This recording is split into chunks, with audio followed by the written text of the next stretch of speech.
மூகம் கரோதி வாசாலம் பங்கும் லங்கயதே கிரிம் யத்கிருபா தமகம் வந்தே பரமானந்த மாதவம். ஸ்ரீமத் பகவத்கீதை 6வது அத்தியாயம் தியான யோகம். இதில் முகவரியாக சில கருத்துக்கள் பார்த்தோம். அதில் முக்கியமாக பார்த்த கருத்து, தியானம் எதற்காக பண்ண வேண்டும், எதற்காக பண்ணக்கூடாதுன்னு தெரிஞ்சுக்கிறணும். தியானம் எதற்காக பண்ணுறோம்னு சொன்னால், ஞானத்தை அடைந்து மோட்சத்தை அடைவதற்கு தகுதியை பெறுவதற்காக பண்ணணும். தியானம் பண்ணுறதுனால டைரெக்டாக ஞானம் கிடைக்காது. தகுதியை கொடுத்து பிறகு ஞானம் கிடைக்கும். தகுதியும் தியானத்தில் முக்கியமாக கிடைக்கும். அதனால் தகுதிக்காக, மனப்பக்குவத்துக்காக, மன தூய்மைக்காக, மன ஒருமுகப்பாட்டிற்காக தியானம் பண்ணணும்.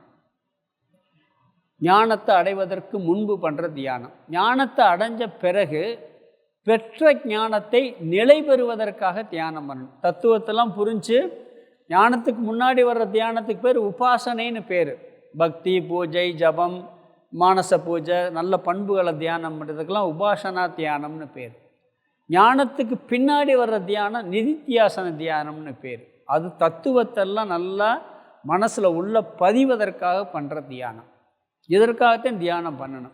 சித்திகளுக்காகவோ அபூர்வமான ஆற்றலை பெறுவதற்காகவோ வேறு சில புதுவிதமான அனுபவங்களை பெறுவதற்காகவோ தியானம் பண்ணக்கூடாது. ஆனால் நாம் மனசுத்திக்காக பண்ணும் பொழுது சைடு எஃபெக்டாக இதெல்லாம் வரலாம். சில சித்திகள் கிடைக்கலாம், சில அபூர்வ சக்திகள் வரலாம், ஏதாவது நம்மளுக்கு எதிர்காலத்தை பற்றி தெரிஞ்சுக்கிறது கூட கிடைக்கலாம், சில பேருக்கு விதவிதமான அனுபவங்கள் கிடைக்கலாம். ஆனால் அதில் கவனம் செலுத்தக்கூடாது. முக்கியமாக நம்மளுக்கு தேவை சித்த சுத்தி. எவ்வளவோ சில பேருக்கு சாதனை பண்ணும்போதே சில அபூர்வ சக்திகள் வரும். நம்ம சொன்னது நடக்கும். இப்போ நம்ம யூகம் பண்ணுற சக்திகள்லாம் அது அதிகமாக வளரும்.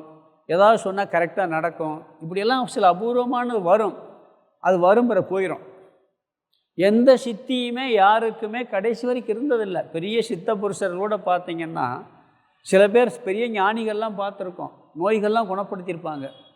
டாக்டர் கைவிட்ட நோயெல்லாம் அவர் நோயிலே இறந்துருப்பார். அது ஒரு குறிப்பிட்ட காலம் இருக்கும். அது மெயின் ப்ராப்ளம் அது கிடையாது நம்மளுக்கு. அது வரும் போகும். இப்படி நினச்சிக்கிறணும் முதல்ல தியானம். எதுக்கு பண்ணணும், எதுக்கு பண்ணக்கூடாதுன்ட்டு. பிறகு இந்த தியான யோகங்கிற அத்தியாயத்தில் 6 விஷயம் இருக்குன்னு பார்த்தோம். அதில் 1 பகிரங்க சாதனம், அந்தரங்க சாதனம், தியான ஸ்வரூபம், தியானத்தின் பலன், பிறகு தியானத்திற்கான தடையும் அதை நீக்க உபாயமும், பிறகு யோக பிரஷ்டன்னு சொல்லி 6 விஷயம் இதில் இருக்குதுன்னு பார்த்தோம். இதில் 2 விஷயம் நம்ம முதல் விஷயம் பார்த்து 2வது விஷயத்தில் பாதி பார்த்துருக்கோம். பகிரங்க சாதனம் பார்த்தோம். பகிரங்க சாதனம்னா என்ன? தியானம் பண்ணுவதற்கு முன்பு அன்றாட வாழ்க்கையில் நாம் கடைப்பிடிக்கின்ற தர்மங்கள்லாம் பகிரங்க சாதனை. ஒருத்தன் தியானம் ஒழுங்காக நடைபெறணும்னா அன்னைக்கு வாழ்கிற வாழ்க்கையில் காலையிலேருந்து சாயந்தரம் வரைக்கும் முறையான வாழ்க்கை முறை இருக்கணும். தூங்குறதுலேருந்து, சாப்பிட்றதுலேருந்து, உழைக்கிறதுலேருந்து எல்லாத்துலேயும் ஒரு ஒரு ஒரு ஒழுங்குப்பாடு இருக்கணும். அந்த ஒழுங்குப்பாடு இருந்துச்சுன்னு சொன்னால் தியானம் கைகூடும். பகிரங்க சாதனைன்னு பார்த்தோம். முக்கியமாக கர்மயோகம். கர்மயோகத்தை பற்றி படித்தோம் பார்த்தீங்களா? அதில் கர்மயோகம் முக்கியம். எந்த செயல் செய்தாலும் பலனை நினைக்காமல் காரியம் கரெக்டாக முடியணும். பலன் எப்படி வரும் நம்மளுக்கு தெரியாது. செயல் செய்யும்போது பலனை சங்கல்பத்தை துறக்க வேண்டும்னார் கர்மயோகத்தில்.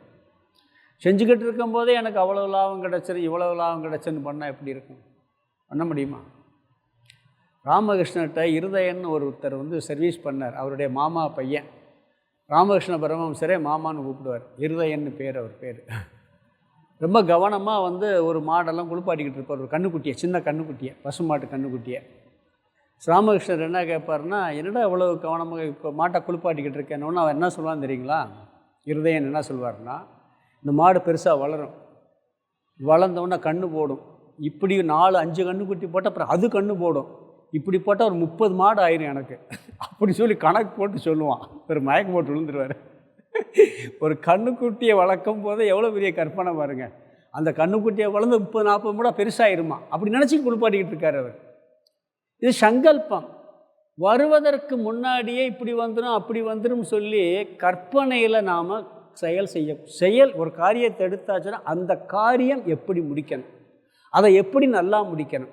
அப்படி தான் சமையலே பண்ணுறோம்னு வச்சுக்கங்களேன். சமையல் நல்லா இருக்கணும்.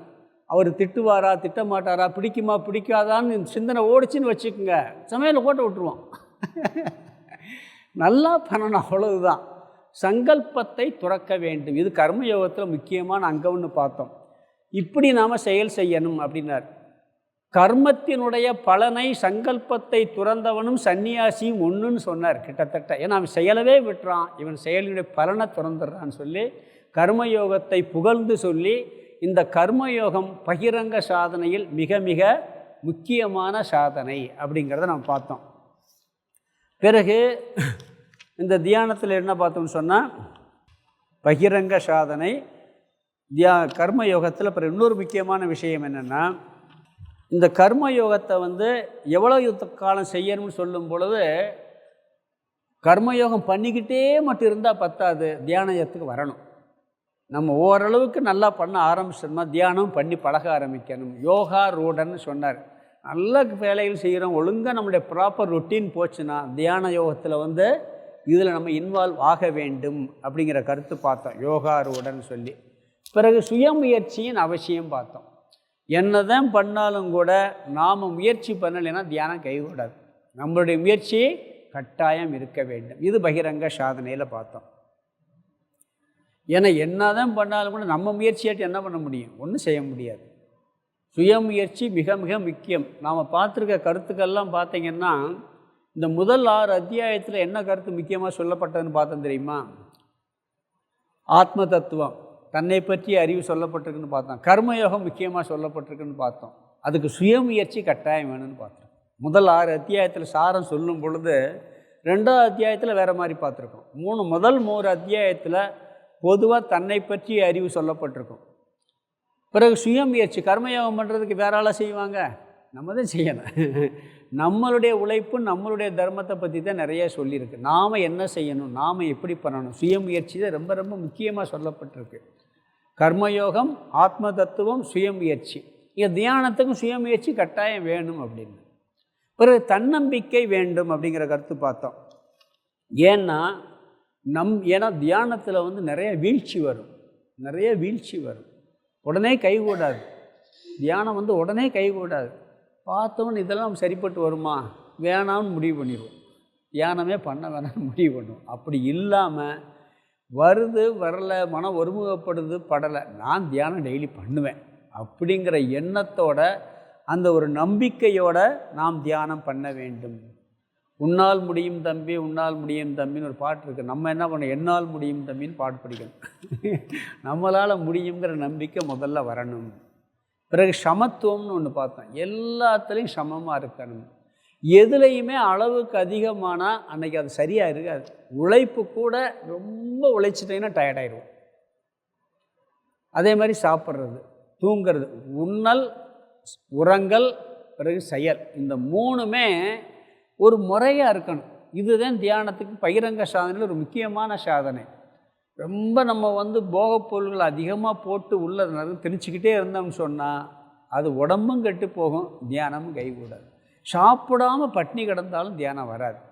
எல்லாம் அதே மாதிரி தூங்கிக்கிட்டே இருந்தாலும் வராது, தூங்காமல் இருந்தாலும் வராது. எல்லாத்துக்கும் ஒரு ப்ராப்பர் இருக்கணும், ஒரு ஒழுங்குப்பாடு இருக்கணும், அளவோடு இருக்க வேண்டும். எந்த விஷயம் இருந்தாலும் அப்படித்தான் அப்படிங்கிற கருத்து பார்த்தோம். அப்படி அது மட்டும் இல்லை, ரொம்ப போகப் பொருள்களில் விஷயம் மைண்டு ஓடிச்சுன்னு சொன்னால் இதில் கவனம் வராது. இது கூட சொன்னல, ஒரு விளக்கெண்ணெய் டெய்லி போட்டு சாப்பிட்டாலும் கூட பாடசாலை மாணவனுக்கு தெரியலை. கடைசியில் என்னாச்சு, அந்த இந்திரியத்தில் நாட்டை வரும்போது அந்த ருசி தெரிய ஆரம்பிச்சிருது. அதனால தான் பாடசாலையெல்லாம் பார்த்தீங்கன்னா ரொம்ப டேஸ்ட்டான உணவெல்லாம் கொடுக்கக்கூடாதும்பாங்க. அந்த சின்ன வயசில் எப்போயாவது ஒரு நாள் கொடுப்பாங்களே ஒழிய, அந்த சாதம் ரசம் அப்படி தான் வச்சுக்கிட்டு இருப்பாங்க. ஏன்னா அந்த இளம் வயசில் கட்டுப்படுத்தி பழகுவதற்காக சொல்லுவாங்க. அதனால் முதல்ல பகிரங்க சாதனையில் இந்த மனதில் ஆழமாக பதியும் விஷயங்களை தவிர்த்தல்னு ஒன்று பார்த்தோம். நம்மளுக்கு எதில் போய் ரொம்ப ஈடுபாடு மனசை தாக்குதோ அதுலேருந்து விலகி இருக்க பழகணும். அது மட்டும் இல்லை, சாதாரணமாக பாருங்கள், ஒரு சண்டையே போட்டோம்னா என்ன ஆகும், அந்த தியானம் பண்ணும்போது யார் மனசில் வந்து நிற்பா? சண்டை போட்டு போய் தியானம் பண்ணால் அந்த ஆள் நிற்பார், அவர் சொன்ன வார்த்தை தான் நிற்கும். ஆனால் ஆழமான பதிய விஷயங்கள் இருக்கணும். ஒரு சினிமா படமே பார்க்குறோம், நல்ல சினிமா படம் பார்க்குறோம், அந்த படம் வந்து ரொம்ப இன்ட்ரெஸ்ட்டாக இருக்குன்னு வச்சுக்கிறோமே, ரொம்ப நல்ல குணச்சித்திர படமாக இருக்குது, நல்ல படமாக தான் இருக்குது, நம்மளை வந்து அந்த படம் வந்து ரொம்ப அட்டாக் பண்ணியிருக்குன்னு வச்சுக்கலாம். அதில் இருக்க சம்பவங்கள் சீன்லாம் நல்ல பண்புகளோடு அட்டாக் பண்ணியிருக்கோம். காலையில் தியானம் பண்ணி பாருங்கள், அதே சீன் தான் வரும். ஒன்றும் இல்லை, நீங்கள் நம்மளுக்கே அனுபவத்தில் இருக்கும். ஒரு பிடித்த பாட்டை காலையில் கேட்டிருப்போம், சாய்ந்த வரைக்கும் முணுமுணுப்போம், பார்த்துருக்கீங்களா? நம்மளை எரியாமல் அந்த பாட்டு முணுமுணுத்துக்கிட்டே இருப்போம். காலையில் எப்போயோ ஒரு நேரம் கேட்டிருப்போம், ஏன்னா அதில் நம்மளுக்கு ரொம்ப அட்டாச்சாக இருக்கும். படுக்க போகும்போது அந்த பாட்டு தண்ணீரையும் வாயில் வரும் உள்ளுக்குள்ளே. வெளியே படிக்க முடியாது, யாரும் கேட்க முடியாது. வெளியே படித்தோம்னா யாரு கேட்பா? நம்ம பாட்டு இசையை மனசுக்குள்ளேயே நம்ம பாட்டுக்கு படிப்போம். யார் இல்லாட்டி நம்ம சத்தமாக படிப்போம். ஏன்னா அது போய் மனசில் தாக்குது. அதில் தவிர்க்கணும். கர்மயோக வாழ்க்கை வாழ வேண்டும், சுயமுயற்சி வேண்டும், தன்னம்பிக்கை வேண்டும். இதெல்லாம் இருந்தால் தான் தியானத்துக்குள்ளே நுழைய முடியும். இது பகிரங்க சாதனை. பிறகு அந்தரங்க சாதனை பார்த்தோம். அதில் நேற்று பார்த்தால இடம், காலம், ஆசனம், திசை, சரீரம், பிராணன், மனம், புத்தின்னு 8 இருக்குது. இதில் சரீரம் வரைக்கும் பார்த்துருக்கோம். இடம் எப்படிப்பட்ட இடமா இருக்கணும்? இடையூறு இல்லாத இடமாக இருக்க வேண்டும், யாரும் பார்க்காத இடமாக இருக்க வேண்டும், பயம் இல்லாத இடமாக இருக்க வேண்டும், தனிமையான இடமாக இருக்க வேண்டும், தூய்மையான இடமாக இருக்க வேண்டும், இறை சிந்தனையை தூண்டும் இடமாக இருக்க வேண்டும். ஏன் இதெல்லாம் பார்த்தோம்னா, இடையூறு இல்லாத இடம், தனிமையான இடம், யாரும் பார்க்காத இடம்னா காட்டுக்கு போயிடலாம். ஆனால் காட்டில் பயம் இருக்கும். புலி வந்துடுமோ, சிங்கம் வந்துடுமோ, பாம்பு வந்துடுமோன்னு பயம் இருக்குமா? இருக்காதா? சுடுகாடு தனிமையான இடம்தான், யாரும் பார்க்காத இடம்தான். நைட்டில் போய் உட்காந்து யாரும் பார்க்க போகிறா? ஆனால் அங்கே பயம் இருக்கும். அதனால் என்ன சொல்கிறேன்னா, தனியான இடம் இருக்கணும், அந்த இடம் பயம் இல்லாத இருக்கணும். அந்த இடம் பயம், நம்மளுக்கு பயத்தை கொடுக்கக்கூடிய இடமாக அந்த இடம் இருக்கக்கூடாது. பிறகு யாரும் பார்க்காத இடம் சொன்னால், நம்ம வீட்டிலே பார்க்காத இடம் எவ்வளோ இருக்குது. அதுவும் காலையில் 6 மணிக்கு மேலே நம்ம தியானம் பண்ணுறது யாரும் பார்க்க மாட்டாங்க. இன்னொரு விஷயம் என்னென்னா, சனக்கூட்டத்தின் நடுவுலையோ மற்ற நிறைய இருக்க இடத்துல தியானம் பண்ணோம்னா அந்த இடம் எப்படி இருக்கும்னா, யாரெல்லாம் நம்ம வந்துட்டு போகிறாங்களோ பார்த்துக்கிட்டு இருப்பாங்களேங்கிற புத்தி வேற போகும். அன்றைக்கி நேற்று சொன்னேன்ல, 10 பேர் உட்காந்து தியானம் பண்ணால் எப்படி இருக்கும்? ஒரு இடத்துக்கு போகிறான் 4 பேர், எல்லோரும் தியானம் பண்ணிட்டு போகணும், 4 பேர் உட்காந்தோம்னா அவன் எந்திரிச்சு போயிருப்பானா, இல்லை அவரும் தியானம் முடிச்சு பார்க்க சொல்லும். ஆரம்பத்தில் ட்ரைனிங் எடுக்கும்போது தப்பு கிடையாது. ஆனால் ட்ரைனிங் எடுத்த பிறகு தனியாக உட்காந்து தியானம் பண்ணுறது ரொம்ப ரொம்ப முக்கியம்னு பார்த்தோம். பிறகு அந்த இடம் சுத்தமாக இல்லாட்டாலும் நல்லா இருக்காது. எங்கேயுமே தியானத்துக்கு மட்டும் இல்லை, சுத்தமான இடத்துல தான் நல்லா காரியம் பார்க்க முடியும். நீங்கள் நல்லா குப்பையாக போட்டு வச்சீங்கன்னா அந்த இடத்துல வேலை பார்க்குறதுக்கே நம்மளுக்கு விருப்பம் முடியாது. இந்த இடம் வச்சுக்கிறோம், கூட்டாமல் இருந்தால் எப்படி உட்காருவோம்? அங்கங்கே தூசி கிடக்கு, ஏதோ ஒரு ஸ்மெல் வருது, எப்படி இருக்கும்? விவகாரத்துக்கே சுத்தம் தேவை இருக்குது. அப்போ தியானத்துக்கு எப்படி சுத்தம் இருக்கணும்? தூய்மையான இடமாக இருக்க வேண்டும். சரி, தூய்மையான ஹால் கூட தூய்மையாக இருக்குது, பெட்ரூம் கூட தூய்மையாக இருக்குன்னா இறை சிந்தனையை தூண்டும் இடமாக இருக்க வேண்டும். பெட்டில் உட்காந்தோம்னா தூக்கம்தான் வரும், தூக்கம்தான் வரும். அந்த சுபாவம் அப்படியே வரும் அதில். அதனால் என்னென்னா, நம்மளுக்கு இறை சிந்தனையை தூண்டக்கூடிய டிவி ஹாலில் உட்காந்து ஹால் சுத்தமாக தான் வச்சுருப்போம். அங்கே எல்லாம் டிவி படம் பார்த்து டிவி ஞாபகம் வர ஆரம்பிச்சிடும் ஹாலில். அதனால் நாம் இதுக்குன்னு ஒரு இடம், ஒரு சின்ன வீடாக இருக்குது, ஒருத்தர் பெரிய வீடுகள்லாம் இல்லை, அந்த இடத்துல ஒரு ஓரமாக டிஸ்டர்ப் இல்லாத இடமா, அது எல்லோரும் எந்திரிக்கிறதுக்கு முன்னாடி, யாருமே எந்திரிச்சு விவகாரம் ஆரம்பிக்கிறதுக்கு முன்னாடி பண்ணுற இடமாக இருக்க வேண்டும்னு பார்த்தோம். இடம் சுத்தமாக இருக்கணும். பிறகு டைம் பார்த்தோம். எந்த நேரத்தில் தியானம் பண்ணுறது, எவ்வளவு நேரம் தியானம் பண்ணுறது அப்படிங்கிறது பார்த்தோம்.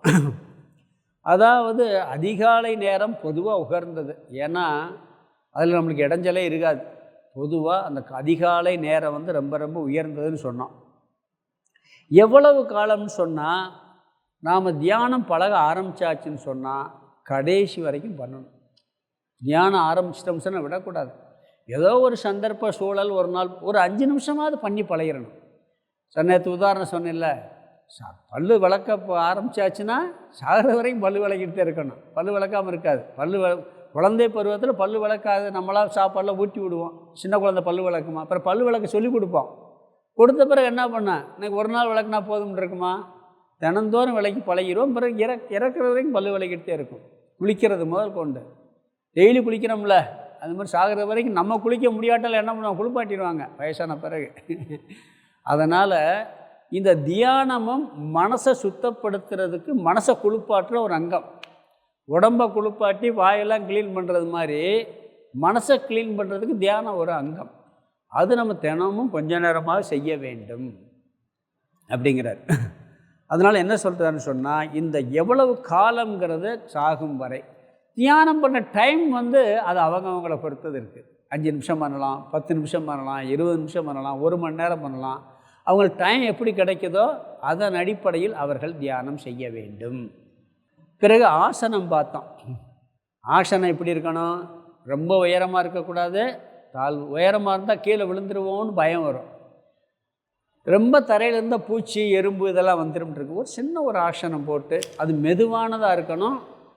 ரொம்ப மிருதுவாக இருக்கக்கூடாது, கடினமாக இருக்கக்கூடாது. மெத்தையில் உட்காந்தா ஸ்திரமாக உட்கார முடியாது, அப்படியே அசையும். தரையில் விரிக்காமல் உட்காந்தா கால் அழுத்தம். அதனால் ரொம்பையும் கடினமாக இல்லாமல் ரொம்பையும் மிருதுவாக இல்லாமல், அதே தோல் மாதிரி உள்ள ஆசனம், இல்லை கெட்டியான துணி அதை போட்டு உட்காந்து ஆசனம் பண்ணணும்னு பார்த்தோம். பிறகு திசை. இங்கே வந்து எந்த திசையும் பாராமல்னு சொல்லியிருக்கார். வடக்க பார்த்து, தெற்க பார்த்து, கிழக்க பார்த்துலாம் அவர் சொல்லலை. ஏன்னா கண்ணை மூடி தியானம் பண்ணும்போது திசையை பார்க்க போகிறதில்ல. அதனால் என்ன சொல்லணும், எந்த திசையும் பாராமல் மூக்கு நுனியை பார்ப்பது போலுங்கிறார். கண்ணை லேசாக மூடி இருக்கணும், லைட் ரொம்ப இறுக்கமாக மூடக்கூடாது. அப்போ மூடி இருக்கிற பொழுது எப்படின்னா, ரொம்ப இறுக்கமாக பண்ணால் தூக்கம் வந்துடும். திறந்துருந்தால் தெரியவும் கூடாது. அந்த மாதிரி மூடும் பொழுது எந்த திசையையும் பாராமல் அப்படின்னு இருக்கார். பிறகு சரீரம், இதை நம்ம பார்த்தோம் போன கிளாஸில், இது வரைக்கும் வந்தோம். உடம்பை எந்த ஆசனத்தில் வைத்து கொள்வது. கீழே விரிக்கிறது ஆசனம், அது வேற. கீழே விரிக்கிறது ஆசனம், அது பார்த்தோம். மிருதுவாகவும் இருக்கக்கூடாது, கடினமாகவும் இருக்கக்கூடாதுன்னு பார்த்தோம். இது ஆசனம்னா நாம் எப்படி உட்காடுறதுங்கிற பொசிஷன். இப்படி சமணம் போட்டு உட்காடுறோம். பிறகு சவாசனம், கீழே படுத்திருந்தால் சவாசனம்னு பேர். பிறகு காலை ஒரு காலை மேலே போட்டு இப்படி உட்காருவாங்க, ஒத்த கால் கீழே வச்சு. பத்மாசனம் இருக்குது. அது எப்படி இருக்கணும்னா, நம்ம பத்மாசனமெல்லாம் போடுறது வந்து சின்ன வயசுலேருந்து யோகாசனம் பண்ணி பழகுனா ஈஸியாக இருக்கும். பத்மாசனம் போட்டு உட்காந்தா கஷ்டம் இருக்காது. பழகாமல் நீங்கள் பத்மாசனம் போட்டிங்கன்னா காலை திருப்பி எடுக்க முடியாது. சூக பிடிச்சிக்கிறோம், இன்னொருத்தர் வந்து காலை எடுத்து விடணும், யாராவது கூப்பிடணும் பிறகு காலை எடுத்து விடுறதுக்கு. அந்தளவுக்கு பிடிச்சிக்கிறோம் காலை. அப்போ எப்படி இருக்குன்னு, நீங்கள் உட்கார்ந்துருக்கிறது உங்களுக்கு வழி தெரியக்கூடாது. அந்த ஆசனம் சுக ஆசனமாக இருக்கணும். சேரில் உட்காரலாமன்னா உட்காரலாம், முடியலைன்னா சேரில் உட்காரலாம். சேரில் உட்காந்து தியானம் பண்ணலாம். அது இயலாமையில் இருக்கும்போது சேரில் உட்காந்து பண்ணலாம். சில பேர் முட்டி போட்டு தியானம் பண்ணால் முட்டி வலிக்க ஆரம்பிச்சிடும். சில பேர் வஜ்ராசனம் போடுவாங்க, அதுவும் வலிக்க ஆரம்பிக்கும். ட்ரைனிங் இருந்துச்சுன்னா பிரச்சனை இல்லை. சில பேர் ஒத்த காலில் தியானம் பண்ணுறதும் அந்த காலத்தில் பார்க்குறேன். காட்டில் முனிவர்கள்லாம் ஒத்த காலில். இப்போ ஒத்த காலில் கீழே விழுந்துருவோமே, அதை எப்படி இருக்கு தியானம் பண்ண முடியும்? அதெல்லாம் ஒரு இதுக்காக சொல்லியிருக்கே ஒழிய, நாம் உட்காந்துருக்க நம்ம கண்ணுக்கு தெரியக்கூடாது. இது எப்படின்னா, இப்போ காலில் செப்பல் போடுறோம், அந்த செப்பல் நல்ல செப்பலாக இருக்குன்னு என்ன அர்த்தம் தெரியுமா? காலை கடிக்கக்கூடாது. ஒரு நல்ல செப்பலுக்கு அடையாளம், புது செப்பல் வாங்கி போட்டால் கூட அந்த செப்பல் காலை கடிக்கக்கூடாது. லூஸாகவும் இருக்கக்கூடாது. லூஸாக இருந்தால் நடக்க முடியாது, காலை கடித்தால் நடக்க முடியாது. அந்த செப்பல் போட்டிருக்க ஃபீலிங்கே இருக்கக்கூடாது. காலில் செப்பல் போட்டு நடக்கும்போது செப்பல் போட்டிருக்க ஃபீலிங்கே இருக்கக்கூடாது. அதே நல்ல செப்பலுக்கு அடையாது. அது மாதிரி நம்ம உட்காந்துருக்கிற போது, தியானம் பண்ணும்போது, இந்த முட்டி வலிக்குது, காலில் இது வலிக்குது, இந்த சைடு வலிக்குது, கால் பிடிச்சிக்கிருச்சு அப்படின்னு அந்த மனசு வந்து அந்த உட்கார்ற ஆசனத்தில் சிந்தனை போகாத ஆசனம் எதுவோ அதுதான் சரீரம். அந்த சரீரத்தை அப்படி வச்சுக்கிறணும். அது மட்டும் இல்லை, பொதுவாக என்ன சொல்லுவாங்கன்னா, கழுத்து முதுகு எல்லாம் நேர்கோட்டில் இருக்கணும்னு சொல்லுவாங்க. இந்த மாதிரி சேர்லேயே உட்காந்தோம்னா நேராக உட்கார, நிமிர்ந்து உட்காந்து தியானம் பண்ணணும். இது சரீரத்தினுடைய அமைப்பு. பிறகு 5 சரீரம். இந்த உடல், கழுத்து இதெல்லாம் நேர்கோட்டில் இருக்கிற மாதிரி இருக்குன்னு சொல்லுவாங்க. இப்படியே வச்சோம்னா, கம்பு வச்சோம்னா கரெக்டாக இருக்கணும், நேரம் இருக்கணும், அந்த மாதிரி உட்காரணும். பிறகு பிராணன். இந்த பிராணனை பற்றி இந்த அத்தியாயத்தில் சொல்லலை. இந்த 6ஆவது அத்தியாயத்தில் பிராணனை பற்றி சொல்லலை. பொதுவாக பிராணன் வந்து தியானத்தில் ரொம்ப முக்கியம். ஏன்னு சொன்னால், இப்போ இதுவரைக்கும் சொன்னோம் பார்த்தீங்களா, இதெல்லாம் எப்படின்னா, இந்த ரிலாக்ஸேஷன் மெடிடேஷன் சொல்லி தியான கிளாஸில் சொல்லுவோம். கொஞ்ச நாளைக்கு உட்காந்து உடம்பு சீராக அமைதியாக இருக்கான்னு செக் பண்ணுறது. இந்த உடம்பு சீராக இருக்கான்னு செக் பண்ணுறது. இது ஒரு தியானம். முதல்ல உடம்பை பார்க்குறது, உடம்பு ரிலாக்ஸாக அப்படியே உட்காந்து பழகிறது. இப்போ இது வரைக்கும் பார்த்ததெல்லாம் அதுதான். கீழே விரிக்கிறது, அந்த இடத்த சூஸ் பண்ணுறது, எல்லாம் ரிலாக்ஸாக அப்படி வந்து அமைதியாக உட்காந்தாச்சு. இப்போ உடம்பு நல்லா ரிலாக்ஸாக உட்காந்துருக்கு. உடம்புல வலி தெரியலை. அந்த கால் மடக்கி இருக்கும்போது எந்த பொசிஷன் இல்லைன்னா சேரில் உட்காரலாம். வயசாகி போச்சுன்னா என்ன பண்ண முடியும்? சேரில் உட்கார முடியும். அப்படி இந்த உடம்பு உட்கார்ந்த பிறகு மனசு வந்து நம்மளுக்கு அலைபாயும். மனசுக்கும் பிராணனுக்கும் நிறைய சம்பந்தம் இருக்குது. நீங்கள் டென்ஷனாக இருக்கும்போது பாருங்கள், மூச்சு கையை வச்சு பாருங்கள், தெரியும். டென்ஷனாக இருக்கும். டென்ஷன் ஆகி இப்போ ஏதோ கோபம் அப்படின்னு எதாவது வர மூக்கை வச்சு மூச்சு வந்து ஒழுங்காகவே போய் வராது, வேகமாக போய் வரும். படபடன்னு மூச்சே சரியாக இருக்காது. மனசு அமைதியாக இருக்கும், மூச்சை பாருங்கள், அமைதியாக போய் அமைதியாக வரும். மனசு அமைதியாக இருக்கும்போது மூச்சு அமைதியாக போய் வரும். மனசு ரொம்ப டென்ஷனாக படபடப்பாக இருந்தால் மூச்சு அமைதியாக போகாது, அதுவும் வேகமாக போகும். அது ஒரு ரெகுலரே இருக்காது. இப்போ மனசை வந்து அமைதிப்படுத்துறது நம்ம கையில் இல்லை. நாம் வச்சாலும் அது போய்கிட்டே இருக்கும். கொஞ்சம் கஷ்டப்படணும். சுவாசத்தை கட்டுப்படுத்துறது யார் கையில் இருக்குது? நம்ம கையில் இருக்கா இல்லையா? மூச்சை மெதுவாக இழுத்து விடலாமா, விட முடியாதா? நம்ம இழுத்து விட முடியும். அதுக்காக தான் என்ன பண்ணுவாங்க, தியானம் பண்ணுறதுக்கு முன்னாடி முதல்ல உடம்பை ரிலாக்ஸாக உட்காந்து பழகின பிறகு மூச்சை மெதுவாக இழுத்து மூச்சை மட்டும் கவனிக்கிறது, வேறு எந்த சிந்தனையும். இது 1 மாதம் பண்ணணும்பாங்க. உடம்பை உட்காந்து பழகுறது 1 மாதம் 2 மாதம் பழகணும். உட்காந்து ரிலாக்ஸாக உடம்புக்கு ஃப்ரீயாக இருக்குது அப்படின்ட்டு. பிறகு பிராணனை கவனிக்கிறது, மெதுவாக இழுத்து மெதுவாக விடுறது. இப்படியே விட்டுக்கிட்டே இருந்தோம்னா பிராணன் சீராகும். மனசு நம்மளை எரியாமல் ஒரு அமைதிப்படுத்தும். பிறகு மனசு போகும், அது வேறு. அது பிறகு மனசை சரி பண்ணுற விஷயம். அப்போ இந்த பிராணங்கிறது மூச்சை கவனித்தல். இதெல்லாம் தியானத்தில் உட்கார்ந்து தியானத்தை ஆரம்பிக்கிறதுக்கு முன்னாடி செய்கிற பாது அந்தரங்க சாதனை. ஞாபகம் வச்சுக்கோங்க. இடம், காலம், பிறகு வந்து ஆசனம், பிறகு வந்து சரீரத்தில் எப்படி உட்கார்றது, திசை எந்த திசையில் பார்க்குறது, இங்கே வந்து 6வது பிராணன். இது மன அமைதிப்படுத்துறதுக்கு நல்ல பயிற்சி. நம்மளுக்கே ஒரு மனசு சஞ்சலமாக இருக்குதுன்னு வச்சுக்கல, ஒரு மாதிரி அமைதியாக உட்காந்து மூச்சை இழுத்து வெளியே விட்டீங்கன்னா மனசே ரிலாக்ஸ் ஆகும். இதில் மூச்சில் இன்னொன்று இருக்குது. மூச்சு பயிற்சியில் அந்த யோகாசனத்தில் சொல்லுவாங்க, ரொம்ப டயர்டாக இருக்குன்னு வச்சுங்களேன், அமைதியாக உட்காந்து மூச்சை மெதுவாக இழுத்து மெதுவாக விட்டால் டயர்ட்னஸே போகும். உடம்பே கொஞ்சம் அப்படியே ரிலாக்ஸ் ஆகும். அந்த பிராணனுக்கு அவ்வளோ பெரிய சக்தி இருக்குது. அதனால் அந்த பிராணனை சீராக வைத்தல் இதுவும் நம்ம தியானத்துக்கு முன்னாடி செய்ய வேண்டிய பயிற்சி. அந்தரங்க சாதனை. பகிரங்க சாதனை உட்கார்றதுக்கு முன்னாடி செய்கிறது. அந்தரங்க சாதனை உட்கார்ற இடம், அந்த ஆசனம், சரீரத்தை எப்படி வைக்கிறது, மூச்சை எப்படி உள்ளே இழுத்து வருதெல்லாம் அந்தரங்க சாதனை. இதெல்லாம் பண்ண பிறகு என்ன ஆகும்னா, பிறகு மனசை பார்க்குறது. மனசு என்ன ஆகும்னா, மனசை முதல்ல கவனிக்கணும். எடுத்த எடுப்பில் தியானம் அப்படியே உட்காந்து ஒரு ஜபம் பண்ணுறதெல்லாம் பண்ணோம்னா போகாது. மனசு என்ன பண்ணுதுன்னு பார்க்கணும். என்ன பண்ணும்னா, மனசை கவனிக்கும் போது எல்லாம் நம்ம சொந்த பந்தெல்லாம் வரும். நம்மளுக்கு சண்டை போட்டவெல்லாம் வருவான், எதிரியும் வருவான், நண்பனும் வருவான், உறவினர்களும் வருவாங்க, மற்றவங்களும் வருவாங்க. எல்லாம் மனசில் வந்து போகும். கொஞ்சம் அப்படியே கவனித்து வர்றீங்களா, வாங்க வாங்கன்னு பார்த்துட்டு பிறகு என்ன பண்ண, கொஞ்சம் கடவுள்கிட்ட போய் இருங்க, நான் தியானம் பண்ணிக்கிறேன் அப்படின்னு வர்றவங்கள அனுப்பி பழகணும். கொஞ்சம் வராதிங்க, நான் கொஞ்சம் கடவுள்கிட்ட இருக்கணும், நீங்கள் கொஞ்சம் கடவுள்கிட்ட போய் உட்காருங்க அப்படின்னு அந்த வர்ற ரூபங்கள்லாம் என்ன பண்ணணுமா, மனசை கவனித்து நம்மகிட்டருந்து எல்லாத்தையும் கடவுள்கிட்ட ஒப்படைக்கணும். நம்மளுக்கு மற்ற வெளி விஷயங்கள் சிந்தனை வருது பார்த்திங்களா, அந்த சிந்தனையெல்லாம் கடவுள் நீ கொஞ்சம் எடுத்து அதை கொஞ்சம் கவனமாக என்கிட்ட வரவிடாமல் பார்த்துக்க அப்போ நம்ம மனசை கடவுள்கிட்ட திருப்பணும். அப்படி பகவான்கிட்ட நம்ம மனசை திருப்ப ஆரம்பித்தா கடவுளே ஒரு இடத்துல சொல்கிறார், நீ என்கிட்ட வந்துட்டா உடனே நான் பார்த்துக்கிறேங்கிறார். பகவான் வந்து ஒரு இடத்துலையும் சொல்கிறாரு, எல்லாம் என்ன சொல்லணும்னு சொன்னால், நம்ம கோயில் குளம் இப்படி சாமி இப்படின்னு போனால் குடும்பத்தை யார் பார்த்துக்கிறதுங்கிற. கடவுள் ஒரு இடத்துல நீ அப்படி வந்துட்டேன்னா உடனே நான் பார்த்துக்கிறேங்கிற. நம்பிக்கை வராது நம்மளுக்கு நம்பிக்கை வராது. அது ஏதோ ஒன்று சொல்லுவாங்க, ஒருத்தர் வந்து நேராக மலையிலேருந்து விழுந்துட்டானா, கொப்பை பிடிச்சிட்டானா, கடவுளேன்னு கொப்பை பிடிச்சோன்னு கடவுள் வந்துட்டாரான், கொப்பை பிடிச்சிக்கிட்டு இருந்திருக்கான். அப்போ விடுப்பா நான் காப்பாற்றுறேன், நீங்கள் முதல் கீழே வந்து நில்லுங்கன்னு நானா விடுப்பா நான் காப்பாற்றுறேன்னு விட மாட்டேங்கிறானா, நீங்கள் கீழே கரெக்டாக நில்லுங்க. அப்போ நம்பிக்கை இல்லை அவனுக்கு. கடவுள் என்ன சொல்கிறாருன்னா, எனக்காக ஒருவன் வந்துவிட்டால் அவனுக்கு வேண்டியதை நான் பார்த்துக்கிறேன்லாம் சொல்கிறார். அது மாதிரி நம்ம கடவுளை நினச்சி தியானம் பண்ணும்போது அப்புறம் வர்றதெல்லாம் கடவுளே கொஞ்சம் தடை பண்ண ஆரம்பிச்சிருவார். இப்போ மனசை கவனிக்கிறது முதல்ல. பிறகு எல்லா ஆசைகளையும் தற்காலிகமாக தியானம் பண்ணும்போது கடவுள்கிட்ட ஒப்படைச்சிடணும். முழுசாக ஒப்படைக்க முடியாது. இப்போ எதாவது ஆசை இதெல்லாம் நீ கொஞ்சம் வச்சுக்க, எனக்கு வேணாம். தியானம் பண்ணும்போது அதனால தான் பொருள்கள்லாம் பெரிய பொருள் பக்கத்தில் இருக்கக்கூடாது.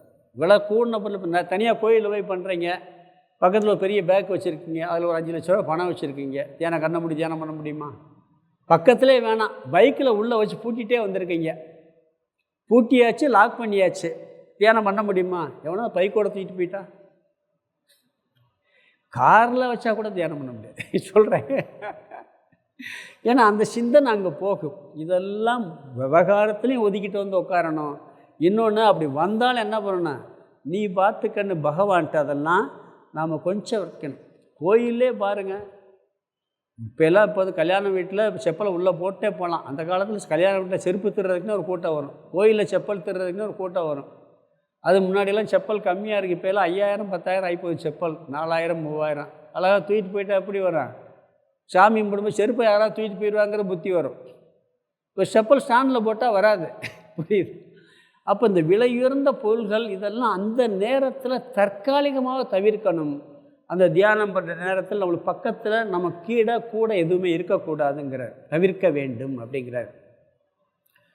ஒரு சாமி ரிஷிகேஷில் கங்கையில் போய் அமைதியாக உட்காந்து தியானம் பண்ணுவார். அமைதியாக உட்காந்து அப்படியே அமைதியாக உட்காந்துருப்பார், ரிலாக்ஸாக இருப்பார். அவர் ரூம்பை பூட்டி பழக்கமே இல்லை. அந்த சாமிக்கு ரூம்பை பூட்டி பழக்கமே இல்லை. ஏன்னா ரூமில் ஒரு பொருளும் கிடையாது, அவர் ட்ரெஸ்ஸு மட்டும் இருக்கும். அதனால் அதை பற்றி கவலைப்பட, ட்ரெஸ்ஸை தூக்கிட்டு போனால் தூக்கிட்டு போயிட்டு போகிறான் அப்படின்னு ரூம்பை திறந்து தான் வச்சுருப்பார். ஏன்னா கிச்சனில் அங்கே போய் சாப்பிட்டுக்கிடுவாங்க. அமைதியாக நம்ம அவர் போனார்னா ஃப்ரீயாக உட்காந்துருப்பார். ஒரு நாள் ஒரு பிரம்மச்சாரி விளக்குன்னு ஒரு பைனாக்குலர், சாமி இதை உங்கள் ரூமில் வச்சுட்டு போகிறேன் அப்படின்னு சொல்லிட்டார். சரி வச்சுட்டு போங்கன்னு இவர் விட்டுட்டார். முதல்ல அவர் போயிட்டார். இவர் கங்கை கரைக்கு வந்தால் ஃப்ரீயாக உட்கார முடியலை, யாராவது தூக்கிட்டு போயிட்டா.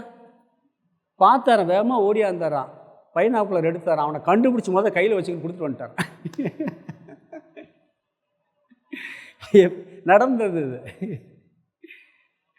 ஏன்னா அந்த இது போயிடுது. அப்போ தற்காலிகமாவது நம்ம என்ன பண்ணோம், அதுக்கு பாதுகாப்பாக இது வச்சுட்டு அது நம்ம பக்கத்தில் இருக்கக்கூடாது. இதெல்லாம் தியானம் பண்ணுறதுக்கு உள்ள இடையூறுகள். இதேது நிதித்தியாசன தியானம் பண்ணும் பொழுது மனோபுத் அகங்கார சித்தானி நாகம் நச்சஸ்ரோத்ர சிக்வேன சக்கரான நேத்திரே நஜவியோம பூமிர்ன தேஜோன வாயு சிதானந்த ரூப சிவோகம் சிவோகம். எல்லாம் நாங்கள் கிடையாதுன்னு போயிடுவோம். மனசு நாங்கள் கிடையாது, புத்தியும் நாங்கள் கிடையாது, உடம்பும் நாங்கள் கிடையாது, இந்திரியங்கள் நாங்கள் கிடையாதுன்னு தியானம் பண்ணோம். அது ஞானத்தில் அவனுக்கு அது வேறு விஷயம். அது நிதித்தியாசன தியானத்துக்கு அப்படி போயிடும்.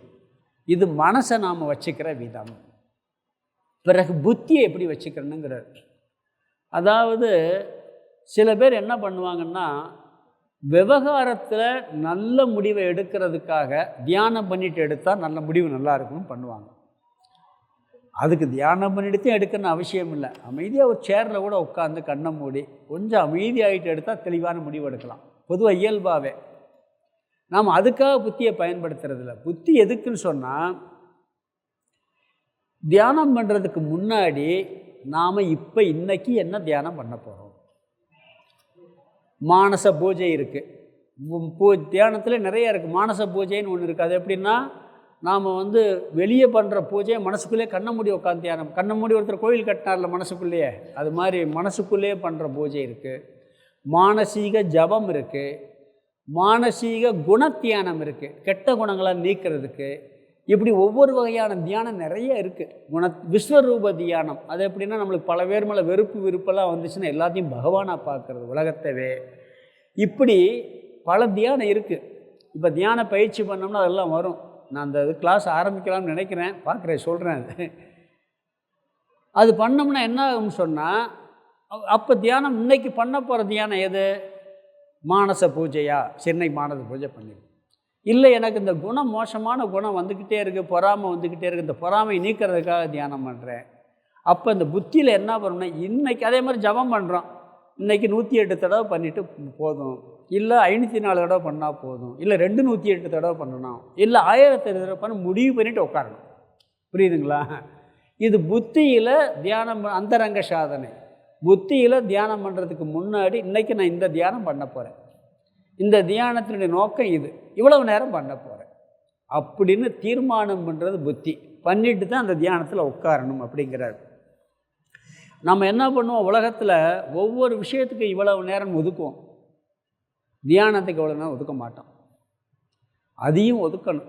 டெய்லி இவ்வளோ நேரம் 10 நிமிஷம், 5 நிமிஷம், அரை மணி நேரம், 1 மணி நேரம், இப்படி நம்ம என்ன பண்ணுறோம் தெரியுமா? நேரம் கிடைக்கல, எனக்கு நேரம் இல்லைன்னு சுத்த பொய், அட்டை பொய். அது எனக்கு தியானம் பண்ண நேரம் இல்லைன்னு சொல்கிறது மாதிரி ஒரு புழுகு எதுவுமே இல்லை. என்ன சாமி இப்படி சொல்கிறீங்கன்னா, சோம்பேறித்தான். அதாவது எனக்கு சாமி நான் எனக்காக சொல்லக்கூடாதுன்னு தான் சொல்கிறேன். தீட்சை கொடுத்து மந்திரம் பண்ண சொன்னார். எனக்கு 7 லட்சம் தடவை பண்ண சொன்னார் ஃபஸ்ட்டு. 2 வருஷத்துக்குள்ளே அந்த மந்திரம் கொஞ்சம் பெருசாக இருந்தது. 7 லட்சம் தடவை 2 வருஷத்தில் 1000 தடவை பண்ணணும். ஒரு நாளைக்கு 1000 தடவை பண்ணாதான் 2 வருஷத்துக்குள்ளே 7 லட்சம் பண்ண முடியும். புரியுதுங்களா? 45 நிமிஷம் ஆகும் அதை பண்ண. ஒரு நாள் விட்டாலும் திருப்பி பண்ண 2 பண்ணணும். ஒரு ஆர்டர் போட்டார் சாமி. பிஸ்னஸ் இருந்தது, நான் கிரகஸ்த வாழ்க்கையில் இருந்தேன், எவ்வளவு ப்ராப்ளம் இருந்தாலும் சரி 6 மணிக்குள்ள பண்ணி முடிச்சிடுவேன். அப்போ நாம் நினச்சா பண்ண முடியும். நம்ம 7 மணி பிறகு பண்ணோம்னா யாராவது வருவாங்க, பேசுவாங்க. ஒவ்வொரு விவகாரமும் 6 மணிக்கு மேலே ஆரம்பிச்சிருவேன். பிறகு எப்படி டைம் கிடைக்கும்? முன்னாடியே பண்ணிட்டா பண்ண முடியும், பண்ண முடிஞ்சிருக்கு. அப்படி இப்போ தேனியில் ஆசிரமத்தில் அவ்வளோ நிர்வாகமெல்லாம் பார்த்துக்கிட்டு தான் இருந்தேன். நான் பெரிய விவகாரமெல்லாம் நடந்தது. ஃபுல்லாக இப்போ நான் அட்மினிஸ்ட்ரேட்டராக இருந்தேன், செக்ரட்டரியாக இருந்தேன். நம்ம சோம்பேறித்தனத்தினால தான் பண்ண முடியும்னு நினைக்கிறோமே ஒழிய, அந்த புத்தி தீர்மானம் பண்ணிடணும். பண்ணியாச்சுன்னா கட்டாயம் நம்மளால் பண்ண முடியும். அதனால் புத்தியில் நீங்கள் அவ்வளோ டைம்னு வைக்க வேண்டியதில்லை. ஒரு 5 நிமிஷம் கூட வச்சுக்கிடலாம், 10 நிமிஷம் கூட வச்சுக்கிடலாம், 20 நிமிஷம் வச்சுக்கிடலாம். இந்த டைம் இவ்வளோன்னு தீர்மானம் பண்ணுறது புத்தியினுடைய வேலை. பண்ணிவிட்டு டெய்லி உட்காரணும் அப்படிங்கிறார். இப்படி உட்காந்து தியானம் பண்ணணும். இப்படி பண்ணுனா இது அந்தரங்க சாதனை. நாம் என்ன பண்ண அப்படி பண்ணுறதில்ல. தியானத்தை பற்றி ஒன்று சொன்னார், சொல்லியிருக்கேன்னு நினைக்கிறேன். அதாவது அவர் தியானம் பண்ணுறது இல்லையா, ஒரு நாள் பண்ணுவோம்ட்டு உட்காந்தாராம். சொல்கிறார், அவர் அழகாக சொல்கிறார். உட்காந்து வீட்டில் உட்காந்து விடிஞ்ச பிறகு எல்லாம் உட்காந்து தியானம் பண்ணியிருக்கார். தியானம் பண்ண உடனே அன்றைக்கெல்லாம் டிவி கிடையாது. மாநில செய்திகள் வாசிப்பது, சத்தம் கேட்குதான் காதில். சட்டசபையில் கலவரம், எதிர்கட்சிகள் அமளி. நம்ம இதை பற்றி ரிப்போர்ட்லாம் கொடுக்க சொன்னோமே ஆஃபீஸில் பத்திரிக்கைக்கு, அவன்னா நம்மளுக்கு கொடுக்கலேன்னு புத்தி அங்கே போயிடுச்சான். சொல்கிறார் அவர். இன்றைக்கி அந்த சட்டசபையில் என்ன நடந்துச்சுன்னு ரிப்போர்ட்டை கொடுக்க சொல்லியிருந்தோம். அவன் ஆஃபீஸில் வச்சானா வைக்கணும், பத்திரிக்கையில் போட எழுதணும்ல. அந்த செய்தியை கேட்டவுடனே புத்தி பூரா அங்கே போயிடுச்சுங்கிறார். இப்படி உட்காந்தேன். ரேடியோ வீட்டில் ஆஃப் பண்ணி இருக்கணும், ரேடியோ போட்டாங்க. அவங்க போட்டவுடனே மாநில செய்திகள் வாசிப்பதுன்னு ஆரம்பிச்சிருச்சு. இவருக்கு அதை கேட்டவுடனே என்னாச்சு, இவர் பத்திரிக்கையில் எப்படியெல்லாம் எழுதலாம்னு சிந்தனை போயிடுச்சான். சரி, அது போய் முடிஞ்சவொடனே அப்படியே திருப்பி கொண்டு வந்து உட்காந்தாரா. வீட்டில் அந்த சட்னி சாம்பார் வாடை அடித்தேன். இன்றைக்கி இந்த சட்னியில் வைக்க சொன்னேன், வீட்டில் இவர் இந்த சட்னி வச்சுக்கிட்டு இருக்கான்னு அது போயிடுச்சுங்கிறார். இப்படி சொல்கிறார். அவர் சொல்கிறார், நம்ம இதை சொன்னமே ஏன் மாற்றி வச்சுக்கிட்டு இருக்கா அப்படின்னு சொல்லிட்டு பிறகு இப்படியே அந்த சிந்தனையை கொண்டு வந்தாராம். கொண்டு வந்து வாசல் சார் சார்னாங்களாம். அவர் உடனே அந்த அம்மா என்னன்னா, சார் தியானம் பண்ணுறாரா? பிறகு வரேன்னாராம். பரவாயில்ல வாங்க, அவர் ஓசி பேப்பர் வாங்குறவராம். பக்கத்து வீட்டுக்காரரு, அவர் பேப்பர் விலைக்கு வாங்க மாட்டாராம். இவர் படித்து முடிச்சவர் எல்லா பேப்பரும் எடுத்து படிச்சுட்டு கொடுப்பாராம். அவர் பேப்பர் வாங்க இன்னைக்கு பார்த்துருக்காரு, தியானம் பண்ணிக்கிட்டு இருந்திருக்காரு. சார் பிறகு வரேன், அதெல்லாம் ஒன்றும் இல்லை வாங்க எடுத்தார். இந்த அம்மாவை தேடி பார்த்துட்டு பேப்பரை காணாம். இவர் என்ன பண்ணியிருக்கார், பூஜை ரூமில் கொண்டு போய் படிச்சுட்டு கால் கீழே போட்டார். அந்த அம்மா ஆமாம் தியானம் பண்ணும்போது இங்கே பேப்பர் வர கேட்குதாக்கும் அப்படின்னு சொல்லி டபக்குன்னு உருவிட்டு போச்சான் அந்த அம்மா. அவர் சொல்கிறாரு, இப்படி தியானம் பண்ண முடியும்? எல்லாம் அவுட் ஆயிடும். அப்போ அந்த காலம், இடம், தேசம் எல்லாம் கரெக்டாக பார்த்து உட்காந்தோம்னு சொன்னால் அந்த தியானத்தை நம்ம ஒழுங்காக பண்ண முடியும், இல்லாட்டி பண்ணவே முடியாது. அதனால் அந்தரங்க சாதனையில் என்னென்னா இடம், காலம், ஆசனம், திசை, சரீரம், பிராணம், மனம், புத்தி, இந்த 8ம் அந்தரங்க சாதனை. இது தியானம் பண்ணுவதற்கு முன்பு ஏற்பாடு செய்ய வேண்டியவை. பகிரங்க சாதனை தினந்தோறும் வாழ்க்கையில் கடைப்பிடிக்க வேண்டிய சாதனைகள். அந்தரங்க சாதனை, தியானம் பண்ணுவதற்கு முன்பு ஏற்பாடு பண்ண வேண்டிய சாதனை. இதெல்லாம் பண்ணி உட்காந்தாச்சு. எப்படி தியானம் பண்ணுறது? தியான ஸ்வரூபம் என்ன? இந்த அத்தியாயத்தில் என்ன பண்ணுறாருன்னா, ஒவ்வொரு சாதனையாக பலனை சொல்லிக்கிட்டே வருவார். ஏன்னா இப்படியெல்லாம் பண்ணுங்கன்னு சொன்னோன்னு இதெல்லாம் நம்மளால் பண்ண முடியாதுன்னு போயிடுவோம்னு சொல்லிட்டு அப்பப்போ பலனை சொல்லிக்கிட்டு வருவார். நான் கடைசியாக மொத்தமாக சேர்த்து சொல்ல போகிறேன் தியான பலனெல்லாம். இந்த அத்தியாயத்தில் கலந்து வரும். இங்கே அடுத்து தியான ஸ்வரூபம். தியானத்தில் உட்கார்ந்த பிறகு எப்படி தியானம் பண்ணுவது? சில பேர் தியானத்தில் உட்கார்ந்து மனசில் எந்த எண்ணமும் வராமல் இருக்கிறது, இந்த சமாதி நிலைன்னு ஒன்று சொல்லுவாங்க, அதுதான் தியானம் அப்படின்னு நினைக்கிறாங்க. அது தப்பு. தியானத்தில் எண்ணங்கள் வரணும். எந்த எண்ணம் வரணும்னா, இறைவனை பற்றிய எண்ணங்கள் வரணும், அல்லது தத்துவ விஷயங்களை பற்றிய எண்ணம் வரணும். எண்ணம் வராமல் இருப்பது தியானம் கிடையாது. எண்ணம் வராமல் தூக்கத்தில் டெய்லி இருக்கும், அதுவும் ஒன்று தான். இந்த நிர்விகல்ப சமாதியில் கூட என்ன சொல்கிறாங்கன்னா, அதில் அந்த எதை எண்ணமோ அந்த ஒரு எண்ணம் மட்டும் இருக்கும். நான் தியானம் பண்ணுகிறேங்கிற புத்தி இருக்காது. அவ்வளோதான் வித்தியாசமே ஒழிய எண்ணம் இருக்கும். எண்ணம் இல்லாதது தியானம் இல்லை. ஒரே எண்ணத்தில் இருப்பது தியானம். இறை சிந்தனையோடு ஒரே எண்ணத்தில் இருப்பது தியானம், அல்லது தத்துவ விஷயத்திலேயே நிலைத்திருப்பது தியானம். கட்டாயம் தியானத்தில் எண்ணம் இருக்கும். அந்த எண்ணம் எப்படி இருக்கும்னா, 2 விதமாக வரணும் தியானத்தில். ஒன்று ஞானத்துக்கு முன்னாடி பண்ணுற தியானம், இன்னொன்று ஞானத்துக்கு பின்னாடி பண்ணுற தியானம். ஞானத்துக்கு முன்னாடி பண்ணுற தியானத்துக்கு பேர் உபாசனைன்னு பேர். ஞானத்துக்கு பின்னாடி பண்ணுற தியானத்துக்கு பேர் நிதித்தியாசனம்னு பேர். அதாவது மனம் உலக விஷயங்களில் இருக்கக்கூடிய நாம ரூபத்திலே ஓடிக்கிட்டு இருக்கும். ஒரு வடிவம், ஒரு நாமம். இப்போ நம்ம வீட்டில் குழந்தைகள் நினச்சா அந்த குழந்தைகளோட உருவம் வரும், அவங்களுடைய பேர் வரும். வீட்டில் இருக்கக்கூடிய உறவினர்கள் பேர் வரும், உருவம் வரும். இல்லை ஒரு கார் வச்சுருக்கோம், பொருள் வச்சுருக்கோம், அந்த பொருளுடைய ரூபம் வரும், பேர் வரும். நாமம், ரூபம். இப்படி உலக விஷயங்களை பற்றிய நாமரூப எண்ணத்தில் இருக்கின்ற மனதை எடுத்து கடவுளுடைய நாமரூபத்தில் திருப்புவது தியான சுரூபம். வெளியே போகிற அந்த மனசெல்லாம் எடுத்து என்ன பண்ணுறது? கடவுள் விஷயத்தில் அந்த நாமரூபத்தை கடவுள் நாமத்திலையும் கடவுள் உருவத்திலையும் வைத்து பழகுதல். மனது அப்படியே உடனே வராது, போய்த்தான் வரும். கொஞ்ச நேரம் அங்கே இருக்கும், பிறகு இங்கே இருக்கும், இப்படியேமா போய் வரும். இப்படி பண்ணுறதுல பல விதம் இருக்குது. இப்போ நம்ம என்ன பண்ணுவோம்? மானச பூஜைன்னு ஒன்று இருக்குது. முதல்ல மானச பூஜை தான் பண்ணணும். ஜபம் கூட கொஞ்சம் கஷ்டம். கண்ணை மூடி உட்காந்து ஒரே எண்ணத்தில் இருக்கிறத விட கோயிலில் போய் நம்ம என்ன பண்ணுறோம்? இப்போ டெய்லி நம்ம குலசாமி கோயில் எங்கேயோ இருக்குதுன்னு வச்சுக்கோங்களேன். எங்கேயோ ஒரு இடத்துல குலசாமி கோயில் இருக்குது. நம்ம இங்கேருந்து நினைக்கணும், என்ன பண்ணணும்னா உட்காந்து கண்ணை மூடிட்டு அங்கே போயாச்சு.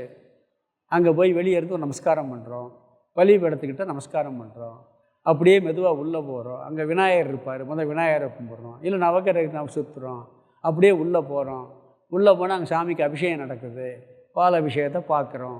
பிறகு தீபாராதனை காமிக்கிறாங்க, நாமளும் பார்க்குறோம். இப்படி எல்லாம் கடவுளுக்கு அந்த பூஜை நடக்கிறது மாதிரி அப்படியே மனசுக்குள்ளேயே கற்பனை பண்ணுறது.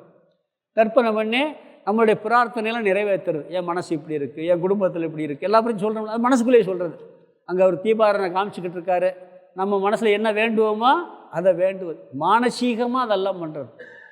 உடல் ரீதியாக வெளியே போய் பண்ணுற பூஜையை மனசுக்குள்ளே பண்ணுறது மானசீக பூஜை. பிறகு என்ன பண்ணுறது? ஒரே நாமத்தை மட்டும் சொல்கிறது. சில பேர் மனசுக்குள்ளே திருவாசகத்தை சிவபுராணத்தை பாராயணம் பண்ணுவாங்க. வெளியே படிக்கிறது மனசுக்குள்ளே படிக்கிறது. பிறகு ஒரு நாமத்தை எடுத்துக்கிட்டு அதில் மட்டும் போகிறது. 108 தடவை இல்லை 1008 தடவை இப்படி பண்ணுறது. அப்படி பண்ணும்போது 10 தடவை நம்மளுக்கு மனசு ஓம் நமச்சிவாயன்னு இருக்கும். 11 தடவை உள்ளே சொல்லிக்கிட்டு இருக்கோம், என்ன வெளியே போயிடும். உள்ளே நம்ம மந்திரம் ஓடிக்கிட்டு இருக்கோம், சொல்லி கவுண்டிங் பண்ணிக்கிட்டே இருப்போம். ஆனால் என்ன எங்கெங்கேயோ போகும். பிறகு ஒரு 20 தடவை கழித்து பார்த்தா பிறகு வரும், திருப்பி கூப்பிட்டு வருவோம். பிறகு போகும், வரும், இப்படியுமாத்தே இருக்கும் ஆரம்பத்தில். அது இந்த ஜென்மத்தில் கை கூடலாம், அடுத்த ஜென்மத்தில் அதை பற்றி கவலைப்படக்கூடாது.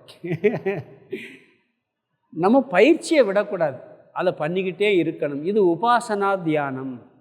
பிறகு ஞானம் வந்த பிறகு பண்ணுற தியானம் இருக்குது, அதுக்கு பேர் நிதித்தியாசன தியானம்னு பேர். கடவுளுடைய நாமத்தையும் ரூபத்தையும் விட்டு தத்துவத்தில் மனதை செலுத்துதல். இது கூட ராமகிருஷ்ண பரமஹம்சர் வாழ்க்கையில் அவர் காளியை எல்லா கடவுளையும் பண்ணி கடைசியில் காளி ரூபத்திலேயே மனசு ஒன்றி இருப்பார். தோதாபுரின்னு ஒரு குரு வருவார், அவர் அத்வைதி வேதாந்தி. அவர் உனக்கு அத்வைத வேதாந்தம் போதிக்கிறேன்னு சொல்லிவிட்டு என்ன தியானம் பண்ண சொன்னால் காளி உருவத்தை நீக்க முடியலேம்பார், காளி உருவத்தை செதைச்சி எரியும்பார். அந்த உருவத்தை நீ நீக்கிறேன்னு சொல்லிவிட்டு காளி உருவத்தை நீக்கினப்புறம் அப்படியே போயிடுவார், தத்துவத்தில் போயிடுவார், நிர்விகல்ப சமாதிக்கு போயிடுவார். அது ஞானத்துக்கு பின்னாடி அகம் பிரம்மாஸ்மி, நான் பூரணமானவன், நான் நிறைவானவன், நான் மரணமற்றவன். கண்ணதாசன் ஒரு பாட்டு படிக்கிறார் தெரியுமா, ஒரு கோப்பையில் என் குடியிருப்புங்கிற பாட்டில் ஒரு வார்த்தை சொல்வார், அதில் எந்த நிலையில் நீயும் எனக்கு மரணம் இல்லைம்பார். அந்த பாட்டிலே ஒரு வரி வரும், நான் எனக்கு மரணம் இல்லைன்னு அந்த பாட்டில் சொல்கிறார் அவர். அப்போ எந்த அளவுக்கு ஒரு மைண்டில் உள்ளே போயிருக்குவாருங்க அதில். அப்போ இந்த மாதிரி சிந்தனை நிதித்தியாசன தியானம். ஞானத்திற்கு முன்பு மனம் எப்பொழுதும் சஞ்சலத்தில் தான் இருக்கும், சஞ்சலம் இல்லாமல் இருக்காது. அப்படித்தான் படைக்கப்பட்டிருக்கு கடவுளால். அப்படி சஞ்சலமான மனசை முதல்ல இப்படி தான் இருக்கும்னு ஏற்று பழகணும். மனம்னா இப்படி தான் இருக்கும். பிறகு என்ன பண்ணணும், கொஞ்சம் கொஞ்சமாக அதிலிருந்து திருப்பி இந்த விஷயத்துக்கு கொண்டு வர வேண்டும், விடாமுயற்சியுடன் கொண்டு வர வேண்டும். ஐயோ இப்படி போதேன்னெலாம் கவலைப்படக்கூடாது, அதை ரசிக்க பழகணும் ஆரம்பத்தில். இப்போ குழந்தை இருக்குது, சின்ன குழந்தை, அது நடந்து ஓடணுன்னு என்ன ஆகும் தெரியுமா, வீட்டுக்குள்ளே அப்படியே ஓடும், கீழே விழுகும். நம்மளாம் சிரிப்போம், சிரித்து அது ஓடுறதை பார்த்து அப்படி ரசிப்போம் குழந்தைய. ஆனால் என்ன பண்ண தெரியுமா, வீட்டை விட்டு வெளியே பிடிச்சா அப்படி செலுத்துட்டு வந்துடுவோம். உள்ளே ஓடுற வரைக்கும் கொஞ்சம் அதிகமாக போச்சுன்னா என்ன பண்ணுவான், திருப்பி எழுத்து கொண்டாந்து விட்டு உள்ளே ஓட விடுவான். அது மாதிரி ரொம்ப வெளியே போச்சுன்னா பிடிச்சி இழுக்கிறது, திருப்பி உள்ளே ஓடினாந்து விடுறது, பிறகு கொஞ்சம் ஓடும். இப்படியுமா விட்டு அதை ரசித்து பழகி பிறகு கண்ட்ரோல், பிறகு போகாத உட்காரு, கொஞ்சம் பயிரி வேணான பிறகு என்ன பண்ணுவான், ஏய் உட்காந்து ஒழுங்காக படி சொல்கிறோமா இல்லையா, ஓட விடுவோமா, விட மாட்டான். அது மாதிரி மனசுக்கு ஆர்டர் போடுறது, மனசை ரசிக்கிறது, மனசை குழந்தையாக பாவிச்சு ரசிக்கிறது, பிறகு அதை அப்படியே கொண்டு வந்து நாம் இங்கே நிறுத்தி பழகுதல். இது ஞானத்துக்கு முன்னாடி. அதாவது பெரிய சண்டையே தியானத்தில் நடக்கும். உலக எண்ணத்துக்கும் கடவுள் எண்ணத்துக்கும் பெரிய சண்டை நடக்கும். வெளியே சண்டை போட்டால், யாராவது சண்டை போட்டால் அதை ரசிப்போம் தெரியுமா. சண்டை போட்டால் நான் பார்க்காம போக மாட்டேன், என்ன சண்டை நடக்குது அப்படின்னு பார்ப்போம். பஸ்ஸில் போகும்போது 2 பேர் அடிக்கிறான்னு வச்சுக்கங்களேன், நிப்பாட்டினா கார் போனால் கூட நமக்கு சங்கட்டமாக இருக்குது, நிப்பாட்டி அதை பார்க்கணுன்னு நினைப்போம். அந்த சண்டையை ரசிக்கிற பழக்கம் நம்மளுக்கு பொதுவாக இயல்பாகவே இருக்குது. நாம் சண்டை போடுறத விரும்ப மாட்டோம், ஆனால் யாராவது 2 பேர் சண்டை போட்டால் ரசிப்போமா இல்லையா. அது மாதிரி மனசத்துக்குள்ளே நல்ல எண்ணத்துக்கும் கெட்ட எண்ணத்துக்கும் சண்டை நடக்கும், அதை ரசிக்கணும். தியானத்தில்தான் நம்ம மனசை நம்ம பார்ப்போம், அது வரைக்கும் நம்ம மனசை பார்க்கவே மாட்டோம். உள்ளே கடவுள் எண்ணத்துக்கும் உலக எண்ணத்துக்கும் தியானத்தில் சண்டை, பெரிய சண்டை நடந்துக்கிட்டு இருக்கும். தியானத்தில் அந்த பெரிய சண்டை நடக்கும். அந்த சண்டையை முதல்ல என்ன சொல்கிறாருன்னா ரசித்து பார்க்கணும்.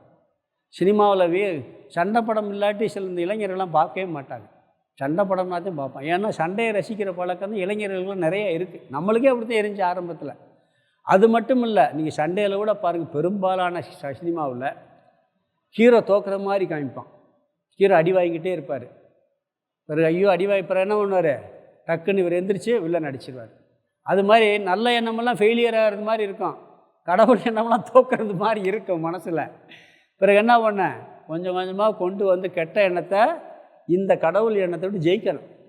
சினிமாவில் எப்படி நடக்குதோ அதுதான் மனசுக்குள்ளேயே நடக்குது. எல்லாம் இதை வச்சு சினிமாவை எடுப்பாங்க போல இருக்குது ஒரு வேளை, மனசெல்லாம் ஆராய்ச்சி பண்ணி. அதனால் என்ன சொல்கிறான்னு சொன்னால், இந்த கடவுள் எண்ணத்தால் உலக எண்ணத்தை வெல்ல வேண்டும். இது கொஞ்சம் கொஞ்சமாக பயிற்சியில் போராடி ஜெயிக்க வேண்டும். அதுக்கு பிறகு என்ன இருக்குன்னா, மனம் தைலதாரை போல் ஒரு எண்ணெயை ஊற்றினோம்னா கேப் இல்லாமல் அப்படியே அழகாக விழுகு, விட்டு விட்டு விழுகாது. அது மாதிரி மனம் ஒரே சீராக போகுங்கிறார். அது வரைக்கும் கடினம்தான். நீங்கள் ஒரு மூடையில் வேறு கடலையோ வேறு ஏதோ வச்சுருக்கீங்க, கிழிஞ்சிச்சின்னா ரொம்ப செதறாது. இந்த நவதானியம் வச்சிங்கன்னா, கடுகெல்லாம் வச்சா எப்படி இருக்கும், ஃபுல்லாக செதறி ஓடும். அப்படி தான் மனசு ஓடி கிடக்கு. அதை பொறுக்கிறது எவ்வளோ கஷ்டம், கஷ்டப்பட்டு தான் பொறிக்க ஒன்று சேர்க்கணும். அப்படி மனசு இதைந்த மனதை கஷ்டப்பட்டு ஒன்று சேர்ந்து சேர்க்க வேண்டியது. இதெல்லாம் ஞானத்துக்கு முன்னாடி பண்ண வேண்டிய தியான சொரூபம். படிப்படியாக கொஞ்சம் கொஞ்சமாக செய்யணுங்கிறார். பிறகு இதெல்லாம் முடிஞ்சு தத்துவமெல்லாம் புரிஞ்சாச்சுன்னு வச்சுக்கங்களேன், ஞானமெல்லாம் கிடச்சாச்சுன்னா ஆத்ம விஷய தியானம். இங்கே ரொம்ப அதை முக்கியமாக சொல்கிறார்.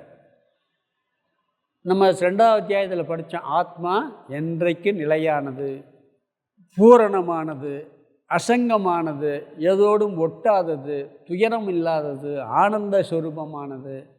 நான் ஆனந்த சொரூபமானவன், நான் நிறைவானவன், குறையொன்றும் இல்லை, மறைமூர்த்தி கண்ணான்னு சொல்கிறேன் பார்த்தீங்களா. எனக்கு எதுவும் தேவையில்லை, நான் ஆனந்தமாக நிறைவாக இருக்கேன். என்னுடைய உண்மையான சொரூபம் ஆனந்தம்.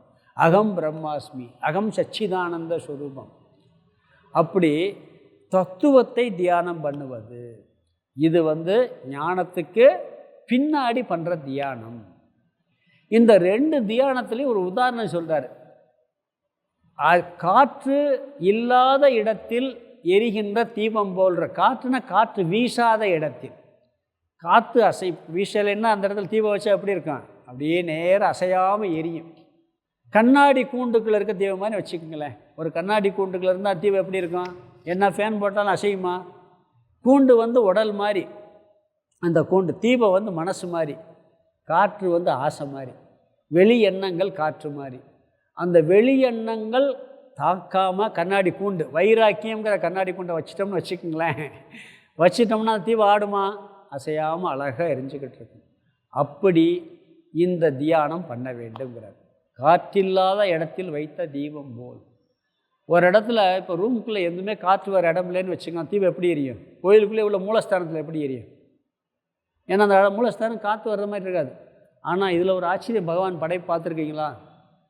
மூலஸ்தானத்துக்குள்ளே ஒரே ஒரு இடத்துல மட்டும் தீபம் ஆடிக்கிட்டே இருக்கு. எங்கே சொல்லுங்கள்? காலஹஸ்தியில். மூலஸ்தானத்தில் ஜன்னலே இருக்காது, உள்ள காற்றும் போகாது. ஆனால் அங்கே இருக்க தீபம் லேசாக அசைஞ்சிக்கிட்டே இருக்குது. நீங்கள் காலஹஸ்தியில் எல்லா தீபம் பாருங்கள், உள்ளுக்குள்ளே எரியிற தீபம் மாதிரி அசைஞ்சிக்கிட்டே இருக்கு. ஏன்னா வாயுஸ்தலம். நீங்கள் நல்லா கவனித்து பார்த்து, சும்மா போய் சாமியை கும்பிட்டு வர்றான், நீங்கள் நல்லா நோட் பண்ணி பார்த்தீங்கன்னா, நான் பார்த்துருக்கேன், கவனிச்சே பார்த்துருக்கேன், வாயுஸ்தலம் அது. அங்கே உள்ளுக்குள்ளே காற்று சஞ்சாரம் ஆகிக்கிட்டு இருக்கு. பகவான் வாயு ரூபத்தில் இருக்கதான் காலஹஸ்தி. அப்போ காற்று அடிச்சுன்னா தீபம் ஆடும். காற்று இல்லை, காற்று அசைக்க முடியும். இங்கே என்னென்னா காற்றை அசைக்குவதால் வெளி எண்ணங்கள், வெளி எண்ணங்கள் தாக்காமல் இருந்தால் இந்த கடவுள் எண்ணம் மட்டும் அப்படியே ஒரு மாதிரி அசையாமல் இருக்கும். அப்படின்னு உதாரணத்தை இங்கே சொல்கிறார். சொல்லி அது மாதிரி இருக்க வேண்டும். பொதுவாக குடும்பத்தில் இருக்கிறவங்க கடமைகளை விடக்கூடாது. கடமைகளை நிறைவேற்றிக்கிட்டே தியானத்துக்கு கொஞ்சம் டைம் கொடுத்து, இது அதி ஒரு கையில் கடமைகள், ஒரு கையில் கடவுள் வாழ்க்கை, 2 கையிலையும் சேர்ந்து தான் நம்ம இந்த வாழ்க்கையை ஆரம்பிக்கணும். பிறகு வானப்பிரஸ்த வாழ்க்கை, பிறகு அதிலிருந்து பொறுப்பு விலகியாச்சுன்னா 2 கையும் கடவுளை பிடிச்சிக்கணும். முதல்ல ஒரு கை குடும்பம், ஒரு கையில் கடவுள், பிறகு 2 கையும் சேர்த்து பிடிச்சிக்கணும். ஒரு உதாரணம் சொல்வார். ஆரம்ப காலத்தில் அந்த காலத்தில் பார்த்தீங்கன்னா உலக்கையில் வச்சு குத்துவாங்க, நெல் குத்துவாங்க பார்த்துருக்கேன். இப்போ எல்லாம் எங்கள் உலக்கைனாலும் யாருக்கும் தெரியாது, சின்ன பிள்ளைகளுக்கு.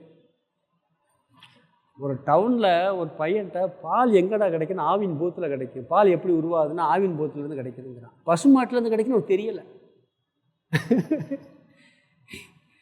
சித்தியில் ஒருத்தன் பதில் சொன்னான், பால் எங்கே கிடைக்கும், எப்படி வருது அப்படின்னு, ஆவின் பூத்துலேருந்து வருது, பசுமாட்டிலேருந்து வருதுன்னு அவனுக்கு தெரியலை. மாட்டில் அது மாதிரி உரல் உலக்கைன்னு யாருக்கும் தெரியும். அந்த காலத்தில் உரல் இப்படி நெல் இடிச்சுக்கிட்டு இருப்பாங்க, ஒரு அம்மா தள்ளிக்கிட்டே இருக்கும். ஒரு கையில் தள்ளிட்டு இன்னொரு கையில் விவகாரம் பண்ணிக்கிட்டு இருக்கு, எதாவது எடுத்து கொடுக்க கொஞ்சம் பண்ணிக்கிட்டே இருக்கும். ஆனால் கவனம் பூரா எங்கே இருக்கும்னா இந்த கையில் உலக்க பற்றக்கூடாதுன்னு இருக்கும். என்ன விவகாரம் பேசிக்கிட்டு இருக்கான் வர்ற ஆள்கிட்ட எல்லாம், ஆனால் கை எப்படி இருக்கும்?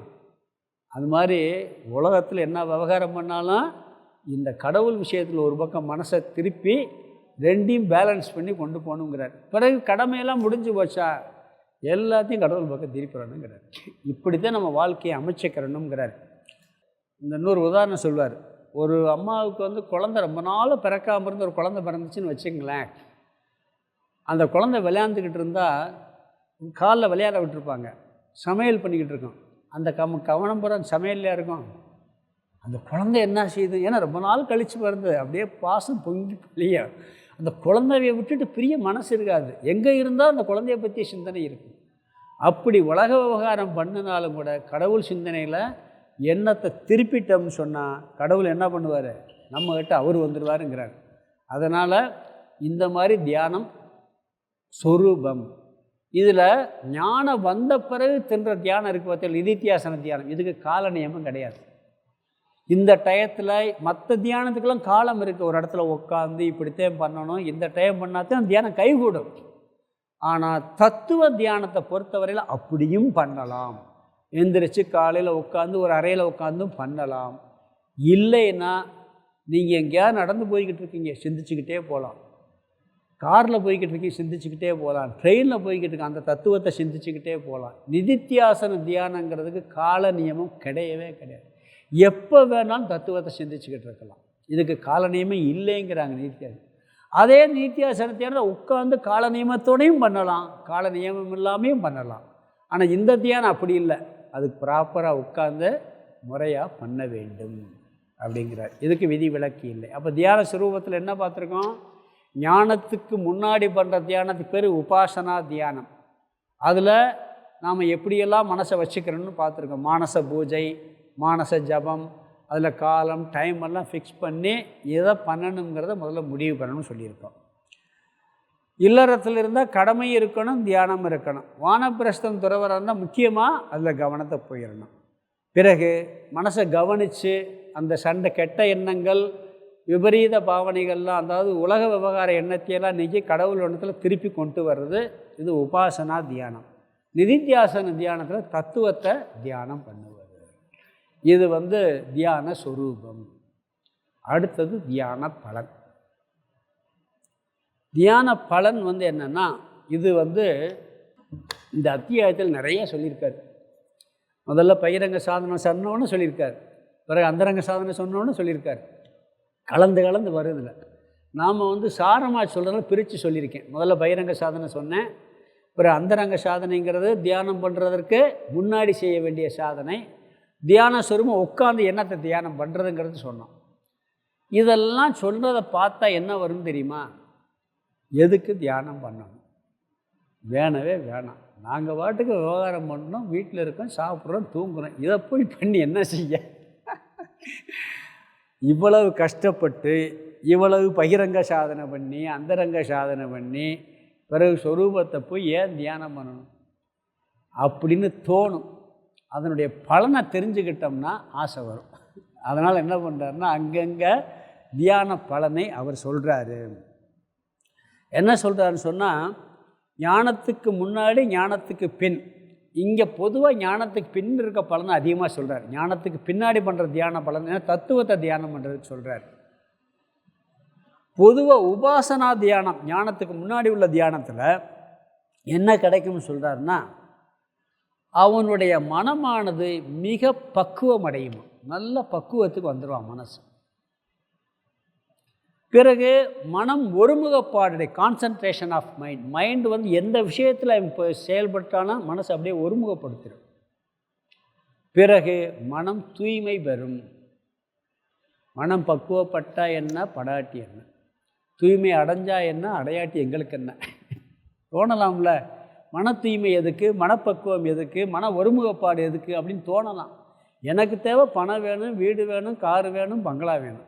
மன தூய்மை எதுக்கு, மன ஒருமுகப்பாடு எதுக்கு தோணும். சில பேர் தோணும்ல. நீங்கள் போய் சாதாரண ஒருத்தன் ஆன்மீக வாழ்க்கைக்கே வரல, அவன்கிட்ட போய் சொன்னேன், எனக்கு அதெல்லாம் வேணாம், எனக்கு இப்போ எவ்வளோ லாபம் கிடைக்கும் அதை சொல்லு, எனக்கு எவ்வளோ வருமானம் வரும், எனக்கு கார் வேணும், பதவி வேணும், பட்டம் வேணும். மன தூய்மை கொடுக்குறேன்னா யார் வேணும்னு கேட்பானா? யாராவது கேட்பாங்களா? ஏன்னா அதனுடைய அருமை தெரியறது. ஒரே உதாரணம் சொல்லுப்ப, நம்ம இதுக்கு நிறைய தடவை சொல்லியிருக்கேன். நம்ம குளிக்காமல் 2 நாள் குளிக்காமல் அழுக்கு சட்டையை போட்டுக்கிட்டு இருந்தால் நம்மளுக்கு எப்படி இருக்குது? எப்படி இருக்குது? நல்லா இருக்கா? சந்தோஷமாக இருக்கா? ஒரு அழுக்கு ஒரு வாரமாக துவைக்காத சட்டையை போட்டிருக்கோம், ஒரு வாரம் குளிக்கிறதுக்கு வாய்ப்பே கிடைக்கல, ரொம்ப சுத்தமான இடத்துல உட்காந்துருக்கோம், உடம்பெல்லாம் அழுக்காக இருக்குது, கசகசன்னு இருக்குது. எப்படி இருக்கு நம்மளுக்கு? எப்படி நல்லாவா இருக்கு? சரி, நல்லா ஃப்ரெஷ்ஷாக எண்ணெய் தேய்ச்சி குளித்து சாம்பல்லாம் போட்டு நீட்டாக குளிச்சுட்டு, அதுவும் நல்லா புது ட்ரெஸ்ஸை ஒன்று போட்டு நல்ல சந்தனம் விபூதியெல்லாம் வச்சு ஜம்முன்னு உட்காந்தா எப்படி இருக்கு? சந்தோஷமாக இருக்கா கஷ்டமாக இருக்குமா? இருக்கா இல்லையா? அது மாதிரி போட்டி, பொறாமை, வஞ்சனை, சூது இந்த மனசோட எப்போ இருந்தாலும் சந்தோஷம் வராது. வெளியே சந்தோஷம் மாதிரி தெரியும், உள்ளுக்குள்ளே ஒரு பெரிய பாறை மாதிரி இருக்கும். அது மனசு அழுக்கு. அந்த அழுக்க போக்குறதுக்கு டெய்லி வரும். விவகாரம் பண்ணும்போது எப்படி நம்ம தினந்தோறும் வேலை செஞ்சால் உடம்பு அழுக்காகும். ட்ரெஸ்ஸை சட்டையை வந்து புது சட்டையை எடுத்து துவைச்சி தேய்ச்சி பீரோவில் வச்சுட்டு அழுக்காகாது, போட்டால் அழுக்காகும். பாத்திரத்தை எடுத்து விலைக்கு பீரோவில் பூட்டி வச்சாச்சுன்னு அழுக்காகாது, சமையல் பண்ணியாச்சுன்னு திருப்பி கழுவி ஆகணும். அப்படி விவகாரம் பண்ணும் பொழுது உடம்புனாலையும் மனசுனாலையும் விவகாரம் பண்ணும் பொழுது உடம்பு எப்படி அழுக்காகுது அப்படி மனசும் அழுக்காகும். அந்த அழுக்க போக்குறதுக்கு சோப்பு கிடையாது, பவுடர் கிடையாது. அதுக்கு தியானம், பூஜை தான். டெய்லி அந்த ப்ரேயரோடு போய் வழிபாட்டோடு கொஞ்ச நேரம் தியானம் பண்ணால் அந்த மனசில் இருக்கக்கூடிய அந்த அழுக்குகள் நீங்கும். மனம் ஒருமுகமாகும், மனம் கான்சன்ட்ரேஷன் ஆகும். மனம் இங்கே ஒருமுகமாச்சுன்னா விவகாரத்துலேயும் ஒரு செயலை செஞ்சால் நல்லா செய்வோம் அந்த காரியத்தை. அப்படியே மனசு அதில் ஒன்றி அந்த காரியத்தை நாம் செய்வோம். அந்த காரியத்தை முடிக்கிற வரைக்கும் மனசில் நமக்கு வெளியே போகாது. எல்லா விஷயத்திலும் மனம் ஒருமுகப்படும் தன்மை கிடைக்கும், மனசும் பக்குவம் அடையுங்கிறார். கெட்ட பண்புகள் நீங்கும். ஒரு தியானம் இருக்குது, குணத்தியானம் ஒரு தியானம் இருக்குது. அதில் என்ன தியானம்னா, நம்மளுக்கு எந்த கெட்ட குணம் இருக்குன்னு நம்மளாக ஆராய்ச்சி பண்ணி பார்த்தா உட்காந்து தெரியும்.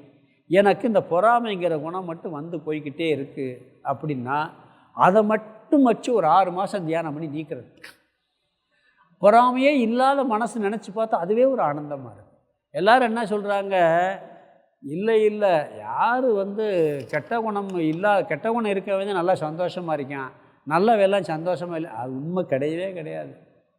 யாருக்கு நல்ல குணம் இருக்கோ அவன் உண்மையிலேயே சந்தோஷமாக இருக்கான். இவன் மேலோட்டமாக சந்தோஷமாக இருப்பான், அவன் இருக்க மாட்டான். ஆனால் அதை நம்ம பார்க்குறதே கிடையாது.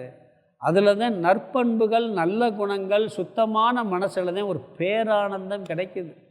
டெம்பரவரி, அதாவது ஞானத்தில் முழு நிறைவு கிடைக்கும், இதில் ஓரளவுக்கு நிறைவு கிடைக்குங்கிறார்.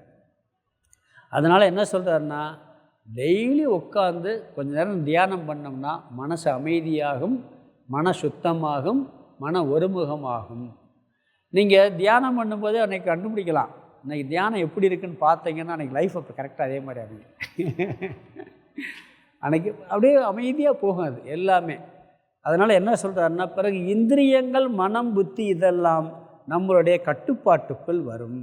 ஒரு பெரிய பயம், மரண பயம் எல்லாமே போகுங்கிறார். மேக்சிமம் அமைதி தியானத்தினால் கிடைத்துவிடும். பிறகு ஞானத்தினால தான் முழு நிறைவு கிடைக்கும்.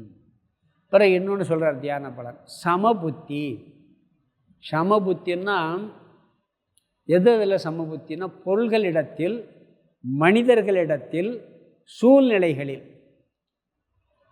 இது மனசில், ஆள் மனசில், விவகாரத்தில் கிடையாது. இப்போ எல்லா மனுஷனையும் ஒன்றா பார்க்குறது அப்படின்னு சொன்னால், விவகாரத்தில் விரிச்சுத்தையும் பார்ப்போம், வேலைக்காரரையும் பார்ப்போம், முதலாளியத்தையும் பார்ப்போம், கலெக்டராகத்தையும் பார்ப்போம். ஆள் மனசில் இந்த மனிதர்களிடத்திலும், பொருள்களிடத்திலும், சூழ்நிலைகளிடத்திலும் இவனுக்கு சமபாவனை வருமா. ஒரு விருப்பு வெறுப்பு வராது. நண்பன்கிட்டையும் எதிரிட்டையும் கூட விருப்பு வெறுப்பு வராது. அதாவது நண்பன்கிட்ட நண்பனாகத்தான் பழவான், எதிரியை ஒதுக்கிட்டே வச்சுருப்பான், வெளியே ஒதுக்கி வச்சுருவான். ஆனால் ஆள் மனசில் அவனுக்கு ஏதோ ஒரு சூழ்நிலை இப்படி இருக்கான்னு சொல்லி இருப்பானான். முதல்ல பொருள்களிடத்தில் சமபாவனை வருங்கிறார். சமமாக தெரியும். அந்த பொருள், கல், மண் எல்லாம் பொருள்களில் ஒரு மோகம், பற்று வராது. ரொம்ப ஒரு அட்டாச்மெண்ட்டு பொருளில் வராதான். அதை பயன்படுத்துவான். தங்கத்தை தங்கமாகத்தான் பயன்படுத்துவான், மண்ணை மண்ணாகத்தான் பயன்படுத்துவான். ஆள் மனசில் அதில் ஒரு அட்டாச்மெண்ட் வராமல் அதில் பற்று இல்லாமல் இருப்பான்ங்கிறார். அதே மாதிரி சூழ்நிலைகள், ஒரு இடத்துல போய் மாட்டிக்கிட்டான், வெயிலாக இருக்குது, ஒரு இடத்துல குளிர் அடிக்குது, அந்த சூழ்நிலை தவிர்க்க முயற்சி பண்ணுவோம். ஒரு இடத்துல லாபம் கிடைக்கும், ஒரு இடத்துல நட்டம் கிடைக்கும். இது எல்லா இடங்களிலும் இவன் சம பாவனையோடு இருப்பான்கிறார். முக்கியமாக மனிதர்களிடத்தில் சொல்கிறார். அதாவது ஒரு ஜட்ஜி என்ன பண்ணாரோ, ஒரு தூக்கு தண்டனை கொடுக்க வேண்டிய வச்சான். அவனுக்கு கட்டாயம் அவன் சபண்ண தப்பு தூக்கு தண்டனை கொடுத்துட்டாரான். கொடுத்துட்டு இவனுக்கு கடவுள் கருணை புரியட்டும்னாரான். அது அதனுடைய மீனிங் என்னென்னா, இவர் செய்கிற கடமையை செஞ்சிட்டாரு, அது மேலே வெறுப்பு இல்லைன்னு காமிக்கிறார். அதுக்காக கடவுள் வந்து அவனுக்கு கருணை புரியட்டுங்கிறார். மகாபாரதத்தில் யாருக்கு முதல்ல இது கொடுத்தாங்க தெரியுமா?